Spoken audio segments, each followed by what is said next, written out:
From KMUW Wichita, From Toronto, Ontario, and from Armia, Spain. This is You're Saying It Wrong. Let's talk words.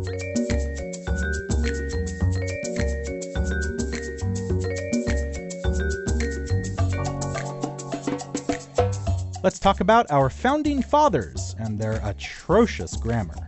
I'm kidding, it's not actually that bad.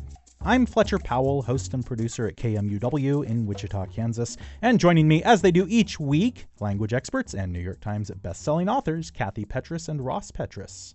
Hello, Kathy Petrus. You are there at your lovely home in Armia, Spain. I don't actually know that it's lovely because I've never been there, but I assume it's lovely. I was just about to say that, Fletcher. That was interesting. It is lovely. Thank you.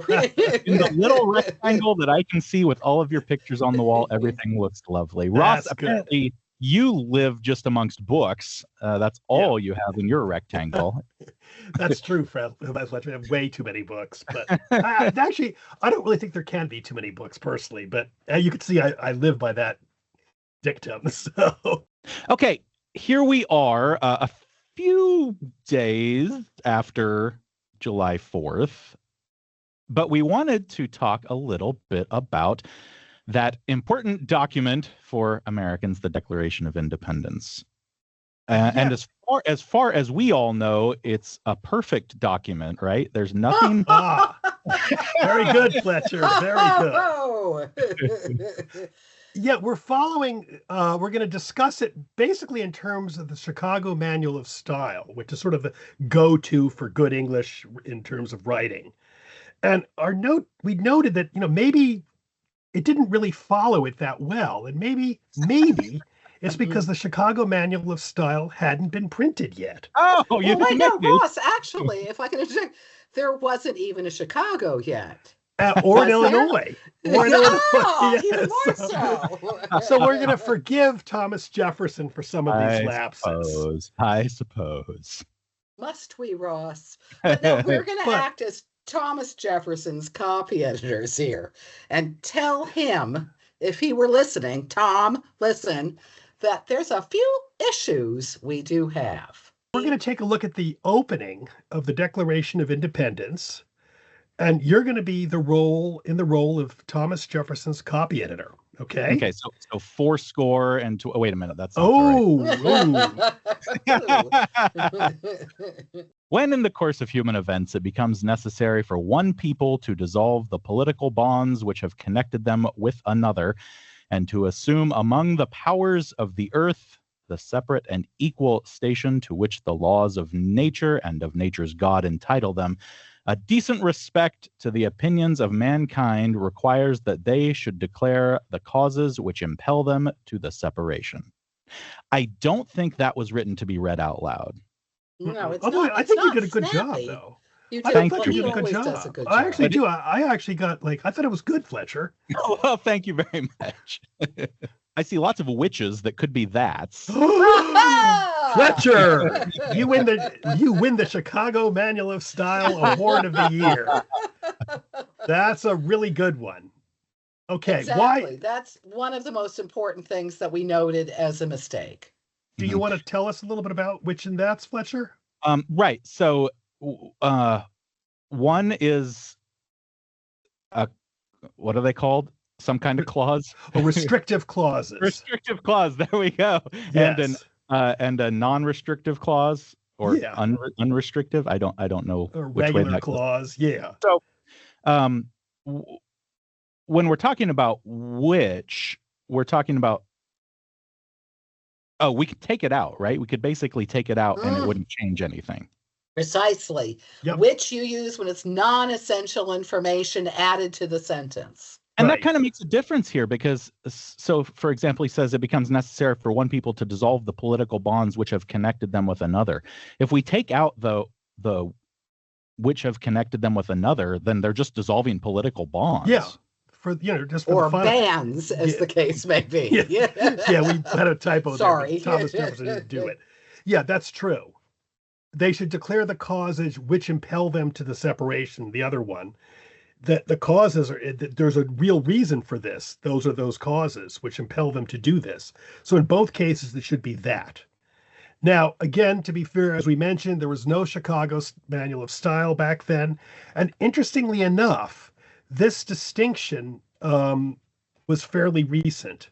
It was coming in when Thomas Jefferson was writing this. He wasn't quite up to speed on that, but it was not a big deal. So American English and British English didn't really worry about it, and American English began to worry about it a little bit later. So he was okay with this. Is there something else you can look at? Let's don't do mankind. I mean, that we do know now. You would say humankind or whatever, but that was a style thing. I mean, that was seen as it may also reflect a little bit of their attitudes. Not just the style thing. But is there something else that strikes you when you look at it? This is like not a listening, but a looking at it. Mm-hmm. Okay. Here's what I think you're getting at. Is that there's lots of capital letters where we wouldn't put them. Fletcher, again, with the next year's award of the yeah. So let me just read this out, or let me just read this a little bit for people obviously who can't see this. When in the course of human events, so course is capitalized there. Mm-hmm. The separate and equal station to which the laws of nature, laws and nature are both capitalized there, and nature's God, nature again capitalized, God of course capitalized there. Is it just that they're capitalized sort of to emphasize? That was the idea. That was the idea back then. But interestingly enough, and this is where again Thomas Jefferson was a little bit behind the times. Kath and I took up the Gentleman's Magazine from the very year 1776, and the Gentleman's Magazine was sort of the go-to magazine for gentlemen. Yeah, and in mankind, no one really, knows that's something else. But the key thing was the capital letters as emphasis were going out. There's Kathy and I could find earlier gentlemen's magazines which had capitalized for emphasis. By 1776, in the July issue of 1776. June, Ross. I'm sorry, June. You're right. It was the June issue. So he could have read this ahead of time. And there were none. Wow. I also, though, find it, what gets me, though, is, okay, the first line, when in the course of human events. Course is emphasized, but not human events. Human events. Mm-hmm. That's a really good... Which seems very strange to me. That's a good point, Kat. That got me, too. I was just looking at it. Yeah. It's like, when in the course of human events. Yeah, it's like, okay. Yeah, I would have actually... It also sort of got me. He does say human here, and then he has mankind down below. But then mankind. I don't know. It bothers me. The misogyny. I mean, it's so funny how recent that's become. I mean, the Star Trek initially was where no man has gone before in the 1960s. 200 years later, they were still doing man and men instead of human. Well, see, this is interesting. I have a lot of people who hate me for this. I actually don't have a problem with mankind, and I'm a woman. We should talk about that one. It's really something, and I have a lot of female friends who hate me, and we've had many arguments about this. In fact, recently at lunch. I mean, there is like the precedent from classics, like classical Latin and Greek. Like in Greek, anthropos, which means man, would also mean humankind, and people use that as an example. I kind of, being a man, I'm in the opposite side of things, though. I think it's better to be human. I think humankind, though, is awkward. So I would think you'd have to work out something that sounds better. The opinions of mankind sounds good. The opinions of humankind sound sort of weird. But I don't think it sounds. But I think the opinions of humanity require, I don't know. Humanity. I like humanity better. Yeah, that's what I would have done. Good. I also don't think humankind is that weird. And I think the more you hear it, the less weird it'll be. I agree with you there, too. I agree. I just like shorter words. Okay, the words of, I don't know. I was going to say human. Never mind. Okay, Fletcher. So let us move on with Thomas Jefferson. You're doing very well. Let's keep going now. Fletcher, this is sort of a question on a two-part question. The question is, which word did Thomas Jefferson use? You'll see the choices. And then which word would be considered correct today? And then we can give you a little history of this. Okay? Oh, okay. So here we have this sentence. I think most people will recognize it. We hold these truths to be self-evident, that all men are created equal, that they are endowed by their creator with certain rights, and I'll get back to that, certain blank rights, that among these are life, liberty, and the pursuit of happiness. So Did Thomas Jefferson say certain unalienable rights or certain inalienable rights? To be honest, I can't just conjure that from my head, but what feels better and more like what I've heard is inalienable rights. So I'm going to go with that. Is that wrong? Well, it's sort of difficult because you're right and you're wrong. Of course. But this is really weird. He actually in the Declaration it says unalienable. However, there's a debate that apparently he may have said inalienable, and then it was copy edited by, I think, was it John Adams? John Adams. That's the whole thing. It's so John Adams, and John Adams changed it to unalienable. Okay. Which I just so adore. We get really complex here. Wow. And then we get to the point of this, which is interesting. Unalienable was more used up to the 1830s. After that, inalienable has been used, and unalienable now seems very much incorrect to virtually all of us. It seems uncorrect, Ross. And it only survives really in usage with people saying, inalienable, unalienable rights. Yeah, that's a really hard word to say, unalienable. I was just going to say, I'm listening to you struggle with it, and I'm not laughing at you because it's unalienable, inalienable. Have a couple of is harder to say than big black bug had unalienable rights or something. The big black bug, blood black bug, whatever. What's that one? Yeah. Blood black blood. You gave it to me years ago. I always had troubles with that one. But it should be. Nowadays, it should be inalienable. You would say inalienable. Yes. So the unalienable, which is what appears in what we know as the Declaration, is actually dicey. The Chicago Manual of Style would have struck that and said inalienable people. Change that, please. Do you want to zap over the next part of that, the following part? Now, this is the comma question. This, now, Fletcher, is a very big deal. It's called the comma question. Yeah. Did Thomas Jefferson intend to put a comma, not a period, after pursuit of happiness? Oh. Okay, so did he mean to put a comma? All right, that among these unalienable rights are life, liberty, and the pursuit of happiness, period. That to secure these rights, governments are instituted among men, et cetera, et cetera. So you're asking, did he mean to put a period after pursuit of happiness, or did he mean to put a comma there? Yeah. This is a kerfuffle that came up a few years back, and people are claiming, a historian claims, a political scientist claims that he probably meant to put a comma in there. And that, in effect, with a comma, she links the idea of that the creator gives rights and these rights are secured by government, and that is inalienable. That government is instituted amongst people. Do you see what I'm saying? And in fact, government is necessary to these pursuit of happiness. I think it's really a tempest in a teapot, personally. Yeah, it sure seems like it. I don't know exactly. I don't see a huge difference in my understanding whether there's a period there or whether there's a comma there. Okay, I'll read it to you. She contends that the period does not belong there. It was mistakenly introduced, and it has caused a routine but serious misunderstanding of the Declaration.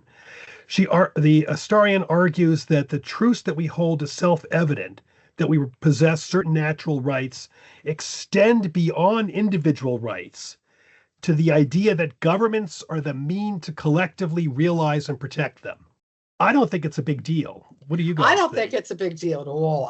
This is a case to me where someone is so into their one specific, field that you find things that the average person would go, no, I don't know. Seems okay to me. All right. I'm with Tom on this one. I like the period. But I'm not with Tom on the dash.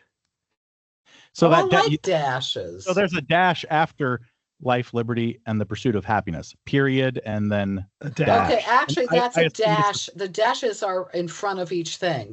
Dash.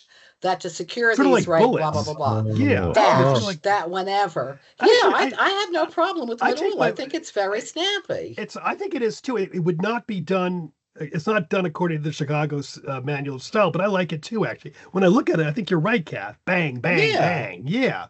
It's that's like, good. Boom, that to secure these rights, governments do this. Boom, form a government. Boom. Yeah. Yeah, I think it's good.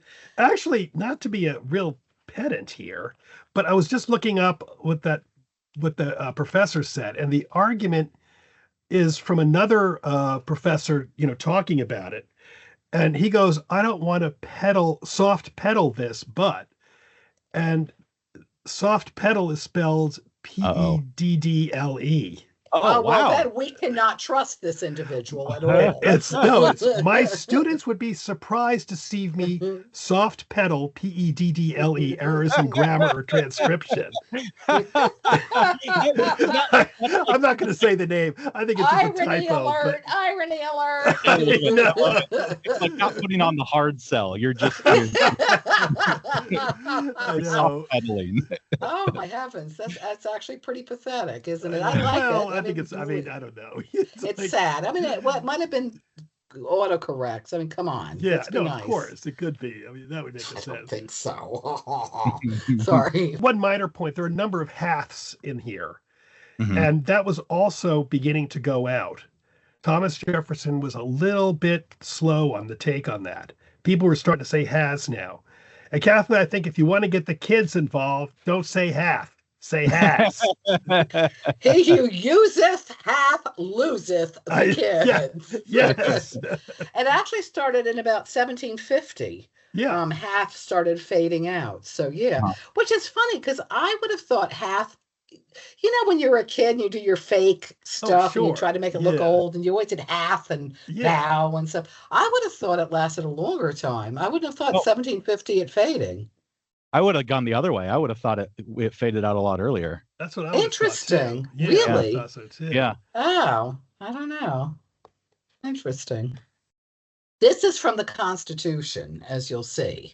All right. So yes, this we all know, I think, or many of us Americans know. This from the Constitution. So we moved, I guess, on from the Declaration of Independence. So a little bit later, talking about the Constitution, the Second Amendment to the Constitution. And it reads, quote, a well-regulated militia, comma, being necessary to the security of a free state, comma, the right of the people to keep and bear arms, comma, shall not be infringed. And so what are we wondering here? Okay, the comma. The placement of a certain comma. Thomas Jefferson actually apparently, according to the Atlantic in 2016, apparently wanted to get rid of one of the commas. And that one comma may make a huge difference in terms of the reading of the Second Amendment, depending on your point of view. Which comma was he trying to get rid of? This is the comma question on Jeopardy. Yes, let's see. The only one I can see to get rid of that might change things is after arms. The right of the people to keep and bear arms, comma, shall not be infringed. No, actually, he wanted to get rid of the first comma. A well-regulated militia being necessary to the security of a free state. Yeah. The right of the people to keep and bear arms. Because they're saying then this is the whole debate. It's like some people see those commas as saying arms ownership is only for militia service. Mm-hmm. Others say, no, that's not the case. So if we get rid of that first comma, I am not... Okay, Ross, now, and Fletcher, what do you guys think? Okay, Thomas Jefferson wanted to get rid of the first comma. I actually do not see that... No, this is really political. I don't... Yeah. I think in both cases... I would argue, and I would argue in both cases it pretty much means the same thing. Yes. Mm-hmm. Or is just as open to interpretation. Maybe we should put it that way. Ooh, very nicely said, Fletcher. Very diplomatic. Yes. Yeah, no matter where you put those commas or whether you have them or not, it doesn't really change how vague it could be, right? It's very vague. Anyway, yeah, I guess for me, if you get rid of the comma a la Jefferson in the front, then it's like the militia is necessary to the security of a free state. So then the right of the people to, I don't know. I think it's the same meaning, really. I don't think it's that big of a deal. However, I want to ensure something else. Ensure a fine understanding of our Constitution. Now, Fletcher, here's another question in the Constitution. We, the people of the United States, in order to form a more perfect union, establish justice, ensure domestic tranquility, etc., etc. Ensure spelled INSURE. Now, is your question, should it be EN? Yes, it should. If I were to, I mean, people do use them interchangeably, but yes, ensure would be better. In normal usage, yes. Let's talk about this. Why? I mean, I would look at this, and when I think of insure with an IN, I think I'm about paying insurance. Yes, right? Exactly. As do most of us. But I've been asked plenty of times and have not really had a good answer. What is the difference? Is there a difference between insure IN and insure EN? Well, insure is more like guaranteeing something. Insure is typically protecting against loss. Typically. Mm-hmm. And assure is typically giving assure, which is the other one of the bunch. Oh, I wasn't even thinking of that. Sorry. Is giving assurance or making someone feel better about something. However, insure and ensure have, when you look at the dictionary, insure, one of the first definitions would be ensure, and one of the first definitions of ensure would be insure, because they're essentially fairly interchangeable. Although in terms of custom, we tend to, particularly in the States, we tend to think of insure with money and ensure with wishes. I just want to say also, this was not Thomas Jefferson. He was in France during the Constitution writing. So this is not Tom here. No, this is probably James Madison. Actually. Jim, as I call him. I went to his house in Virginia. It was beautiful. Oh, anyway, did you? Yeah, it's really stunning. Anyway, let's go on to one other thing now. Let's look at that sentence again. There's something else that the Chicago Manual of Style may have had a problem had they been around and they've been talking to Jim Madison. Sure, we're talking about more perfect, right? Because perfect would be the ideal end state, and you can't have you don't have degrees of perfection. Yep. I don't have a problem with it. I think it's a lovely rhetorical flourish, personally. Yeah, I do too. I think it's fine. Now, if he'd said more unique, that would have bothered me. More unique would have bothered me. I could have handled that too, because I'm easygoing. Yeah, Clinton said something in a speech. One of the Clinton speechwriters said it probably. It was how smart the founding fathers were to come up with the expression of more perfect union. They knew we would never be perfect, he said, but they knew we could always be more perfect. We could always... I don't quite get it. No, this doesn't make any sense. No, that one really got me, because there was an article and they were saying how brilliantly he put it. And read this again. I was thinking about this. Okay, read it again. I want to hear it one more time. And I want to hear both of you think, because I was kind of like, what? Okay, in a 2006 speech in Philadelphia, former President Bill Clinton spoke of, quote, how smart the founding fathers were to come up with the expression a more perfect union. Now, here we go with the quote. They knew we would never be perfect, he said, but they knew we could always be more perfect. And then the author goes, that about sums it up. That stinks of writing. That stinks of writing. The end is, and that about sums it up. It doesn't sum it up at all to me. I'm just curious, do you see something with that or not? No. No. I don't at all. I think I have a real issue with it, in fact. No, I actually have an issue. I agree with more unique, bothersome, but more perfect sounds like, partially pregnant to me. It doesn't seem to. More perfect doesn't bother me. I like more perfect in this instance, but I don't think we can parse it like up the wazoo. You know what I mean? I mean, it's just like, it's nice here. Okay, fine, enough. Don't you think? I mean, we know what he meant, right? I mean, like, yeah, of course we do. Close to perfect, right? Yeah. But I wouldn't say like that was a more perfect show. No, you wouldn't say it. No. But as Kathy said, as a rhetorical flourish, it's nice. Yeah. But that's it. And I don't think we have to analyze it a la Bill. Jim did it fine. Okay, Bill? Calm down. Okay, that pretty much sums up our Constitution and Declaration of Independence. So now we can move on with a question from Brianna in New Jersey. Very good. This was an interesting one. She wrote, and I actually was wondering about this myself after I read it. I have a question for you that has plagued me for years. And it occurred to me the other night as we were binging on one of our fave Brit mystery shows, Midsummer Murders, one of mine as well. She said, why midsummer? Not in the show, but as in the name given to the day that is considered the beginning of summer. Midsummer is always around the summer solstice, but shouldn't it be in the middle of summer? This is a mystery I hope you can solve. Wow. I didn't know that. I didn't know that's what midsummer was. Yeah, no, midsummer. No. Okay, the summer solstice this year was on what, June 20th? I think June 20th, June 20th, 21st, somewhere around there. Yeah. That's usually that is when it is, right? June 20th or 21st. Yeah. Yeah. Okay, so that's the solstice, but why is that day, the first day of summer, called midsummer? And I had never thought of this before. So thank you, Brianna, because this was fascinating to me. I never knew that. My guess would be summer didn't always mean exactly the same thing we're talking about right now. Fletcher, you now win the Chicago Manual of Style Historical Award. You're really racking them up today. Yeah, that's exactly the reason. The basically, you looked in Old English, you looked at two seasons, a sort of shortest summer and a long winter. Mm. And it was cold there, wasn't it? And I mean, it's still kind of off because summer began sometime in April. It was basically when spring began.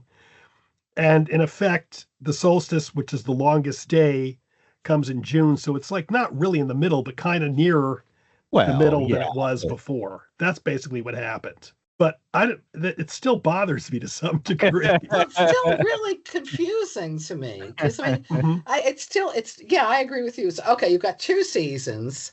You have summer and winter, and summer is spring, summer, and winter is fall, winter. Is that what we're talking about? Pretty much those two seasons. Yeah. Okay, so midsummer was in the middle of what they called summer because summer had started back in April. So the solstice, what we call the summer solstice, was indeed the middle of their summer. No, it wasn't. If you count it, I started counting it, and it looks like it's sort of smudged closer to the spring. It's still kind of off, I think. I wasn't counting well. No, maybe not. I wasn't around in those days, but still. Think about it though. You're going up to the high point, which is the longest day of the year, right? Yeah. And then once you hit that, I mean, you may not technically be in the middle, but it's basically like point. So that's the middle, and then you go back down. It's all downhill. Yep. And maybe the down going to the grim winters too. Sorry. Okay. Fascinating. I'm curious, I had no idea. She had mentioned Midsummer Murders, which is a great show, I think. Although the later Burnabys are not as good, but that's beside the point. Why is it they spell it midsummer, SOMMER, SOMER, not summer, SUMMER? So you've got a lot of midsummers out That's there. Scots, isn't it? I mean, Swedish, isn't it? Is summer Swedish? SOMMAR. I'm looking it up. Yes, well, it is. That's different. Yes, SOMMAR. There is also a movie called Midsommar. Yeah, which is like a kind of like grim tale. And it's a really big Swedish holiday. But so that's what they would call it. SOMER. Is that what you? Yeah. No, it's SOMMAR in Swedish. No, but not in the Midsummer Murders. Is that Scottish? Yes, Middle English summer is SOMER. Okay, so that's it. So they got it from that. I don't like how that looks, actually. I don't like any of them now. I'm disturbed. I'm disturbed by all of this. I should watch the show. I never did. You'd love it. You'd really like it a lot. And there are millions of them. I'm sorry. I'm digressing. I was going to go into my critique. Literally millions or figuratively millions? I'm literally blowing up now. Anyway, thank you, Brianna. We got a little off key there, but yes, that's the story. That's what it is. And keep watching the show. Or listen. Or both. Oh, to us, yeah. We wanted to go back to our roots. I should explain first of all. We wanted to get back to the roots. We did the you're saying it wrong, where we gave you a word and forced you to pronounce it. So we thought we'd kick it off with this weird one that apparently some of us already know. Okay, so this is back in the very early days of this show. That is often what we would do. Is Kathy and Ross would send me a word, and then I would have to pronounce that word. They've sent me a word again this time. It looks like complete nonsense, and I'd have to admit that I don't know what it is, but I'm pretty sure I know how to pronounce it. So it's spelled EPERGNE, and I'm pretty sure that there are actually two options I have for pronouncing it. I can't remember exactly whether it's Epern or Apern, but it's something along those lines. Epern or Apern, EPERGNE. Well, you got it. You're very good, Fletcher. Now, the interesting thing is, first of all, I agree. I'm with you. It was funny because Kathy knew what this was. And I mentioned it to my wife, and she instantly knew what it was. I had no idea until several days ago what it is. But quickly, is it E or A? Epern or Apern? Fletcher, it's both. Oh. Some people say Epern. On the dictionary, some people say Epern, Apern. Then we also found Apern too. Apern, and then an authoritative dictionary saying it's Apernay, which is wrong, I think. I think that sounds ridiculous. Yeah. Do you have any idea what it is, Fletcher? Now I'm really curious. So basically, you just don't go Epergny, and you're fine. You know.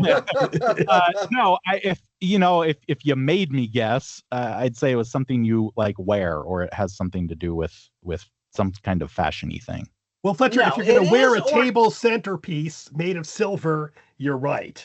One might. I don't think if you have a table centerpiece with your over your head, you got it right. But well, what was her name? Who was it? That Chiquita Banana, the one that had the But I don't know. An Epern is an ornamental centerpiece, and it's usually for fruit or flowers, and it's usually a big bowl, and around it you have like sticks coming out, kind of like a sun thing where you've got the sun in the center and the little sticks coming out, and there's other little baskets or dishes or candle holders. That's lovely. It's very ornate. You know what? It's something we always have on our dinner table here. Or some of us might wear, but whatever. And it sounds very summery with the sun there. Yep, that's true. Actually, do you know the origin, though? It's sort of cool, really. I didn't know this.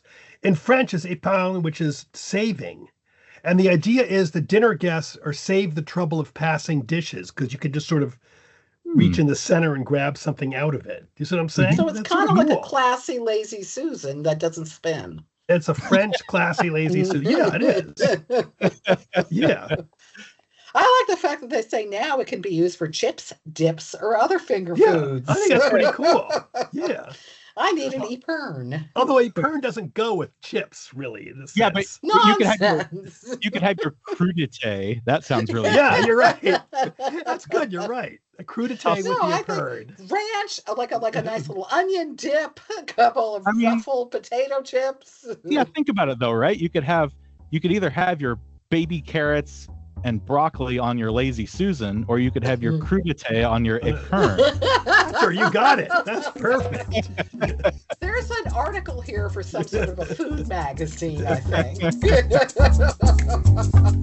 You're Saying It Wrong is part of the NPR network and is produced in the studios of KMUW in Wichita, Kansas by me, Fletcher Powell. Kathy Petrus records from her home in Armia, Spain. Ross Petrus from his home in Toronto, Ontario in Canada. Torrin Anderson composed our theme music, and our digital team is Beth Golay and Carly Cooper. You can find all of our past episodes by subscribing to the You're Saying It Wrong podcast wherever you get your podcasts, or by visiting us at kmuw.org. If you have a question for Kathy and Ross, if you'd like to suggest a topic, or you just want to reach out, you can email me at powell@kmuw.org or email them at kandrpetrus@gmail.com. You can also email us a voice memo of you asking it your question. You might get your voice heard on air. If you'd like to do the same thing by downloading the KMUW app, you can do that and just click the Talk to Us button. You can find all of Kathy and Ross's books pretty much anywhere you get books, and a handful of them are also available on audiobook read by the authors themselves. Thanks for joining us. We'll be back next week.